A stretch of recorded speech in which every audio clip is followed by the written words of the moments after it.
Today for reading, we are on week 4, day 19. Our topic is Earth Science, Rocks and Minerals. This is also one of my favorite stories, Sylvester and the Magic Pebble by William Steig. And then the nonfiction book that is teaching us information is called Rock Collecting by Elaine Pascoe. When you're done with the link Take Me There, there is a sorting activity you can do and a video on rocks and minerals that you can watch. So press Take Me There.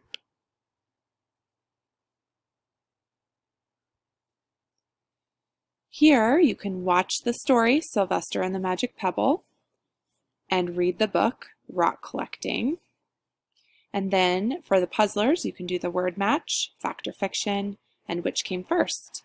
Then you can dive deeper by exploring the web and meeting the creators. When you're done, please log into Imagine Learning for 30 minutes and then do your phonics lesson and turn it in. And don't forget to read books at your house or on Epic Books to practice your skills. Happy reading!